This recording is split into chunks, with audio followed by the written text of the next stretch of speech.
Jewellery షాప్లో వచ్చి owner వాళ్ళకి అటాక్ చేసి దాడి చేసి attempted to take away some things, కానీ అది సక్సెస్ఫుల్ కాలేదు. వాళ్ళు పారిపోయారు అండ్ అది బాగా వైడ్లీ రిపోర్ట్ అయింది. సో దాంట్లో మన తరఫ్ సైబరాబాద్ సైడ్ నుంచి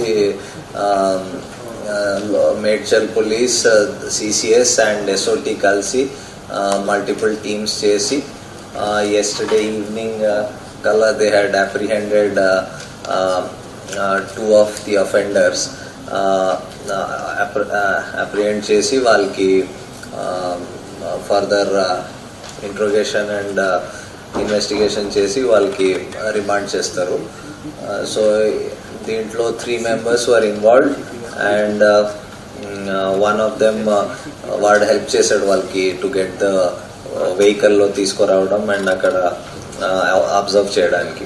so rest of the details I will ask DCP crimes and DCP Medchal to tell you. So this was the case. అది it was being reported that బయట నుంచి ఉన్న వాళ్ళు బయట నుంచి వచ్చిన గ్యాంగ్స్ ఉన్నాయి, but it was all local people from Hyderabad.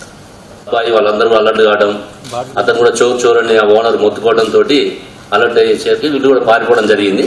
Immediate గా మనకి ఇన్ఫర్మేషన్ రావడంతో వితిన్ 10 to 15 minutes లో మన టీమ్స్ అన్ని కూడా పోలీస్ స్టేషన్ పక్కనే ఉండటము, అక్కడ ఉన్నటువంటి క్రైమ్స్, SOT అందరూ కూడా ఇమీడియట్ గా టీమ్స్ ఫామ్ చేసుకొని దాదాపు 200 CC cameras entry exit points identify చేయడం. మనం చూస్తున్న ప్రాసెస్ లో బైక్ ఆ పక్కనే దగ్గరలో నియరెస్ట్ ప్లేస్ లో ఒక 1 kilometer దూరంలో దాన్ని పడేసిపోవడం, దాని తర్వాత దాన్ని బైక్ ని చూసినప్పుడు దాని నెంబరు అందరూ ట్రేస్ చేయడం, ఇమీడియట్ గా RTA యాప్ లో పోయి ఆ ఓనర్స్ పర్టికులర్ చూసుకుంటే అది మన OU ఉస్మానియా యూనివర్సిటీ పరిధిలో ఉన్నటువంటి అప్సిగూడ ఏరియాలో అది ఒక 4 days బ్యాకే స్టోలెన్ అయింది.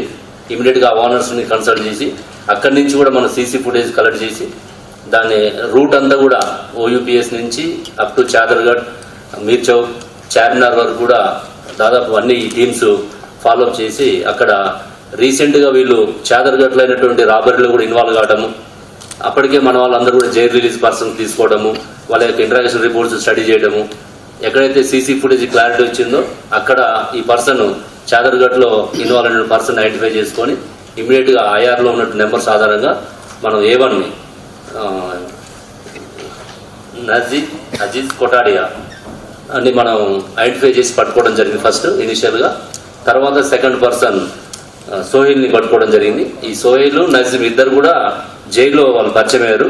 వీళ్ళిద్దరు కూడా ఆర్జన్ మహారాష్ట్ర కొద్ది కాలంగా ఇక్కడ బిజినెస్ పర్పస్ వచ్చి ఇక్కడ అఫెన్స్ లో పాల్గొనడము మీకు లిస్ట్ చేయడం జరిగింది. A1 నజీమ్ 2 అఫెన్స్లలో ఇన్వాల్వ్ అయినాడు, A2 సల్మాన్ 7 అఫెన్సెస్ లో ఇన్వాల్వ్ అయినాడు, A3 ఎవరైతే ఉన్నారో ఇప్పుడు అబ్స్టాండింగ్ ఉన్నాడు సల్మాన్. ఇతన్ని వాళ్ళు ఏం చేశారంటే చాలా జాగ్రత్తగా వాళ్ళకి క్రైమ్ నాలెడ్జ్ ఉండబట్టి వాళ్ళ బైక్ ని ముందే తెచ్చి ఆడ పెట్టడం, మనకి CC ఫుటేజ్ ఎంట్రీ ఎగ్జిట్ దొరకలేదు చాలాసేపు కూడా. ఒక 1 kilometer రేడియస్ లోనే ఆ బైక్ ని వాళ్ళు 2 days బిఫోర్ వచ్చి అక్కడ పెట్టిపోవడం వల్ల మనకి అర్థం కాలేదు. ఎప్పుడైతే బైక్ మనకి దొరికిందో దాని తర్వాత మళ్ళీ మనకి అప్సిగూడ నుంచి CC ఫుటేజ్ స్టార్ట్ చేయడం జరిగింది. వాళ్ళు ఆటోలో వచ్చారు. A3 పర్సన్ ఎవరైతే ఉన్నారో సల్మాన్, ఇతను ఆటోలో అక్కడ నుంచి వాళ్ళ నాంపల్లి ఆ ఏరియా నుంచి తీసుకొని వచ్చి అక్కడ దిగి అక్కడ బుర్కా ధరించి ఆ బ్యాగ్ నుంచి తీసుకొని అక్కడ వాళ్ళు ఎక్స్పోజ్ కాకుండా చేయడం జరిగింది. ఈ అఫెన్స్ కి ముందు కూడా వాళ్ళు 3-4 times రెక్కీ చేయడం జరిగింది. ఇట్లా వాళ్ళు 10 places లో ఐడెంటిఫై చేసుకున్నారు. ఏదో ఒక షాప్ లో చేయాలనే ఉద్దేశంతో మనకు హైదరాబాద్ సైబరాబాద్ కమిషనరేట్ పరిధిలో గోల్డ్ షాప్స్ ని టార్గెట్ గా చేసుకుని వాళ్ళు రెక్కీ చేసుకోవడం జరిగింది. ఇక్కడ వాళ్ళు రెక్కీ చేసిన తర్వాత వాళ్ళకి ఇది సూటబుల్ ప్లేస్ అని చెప్పి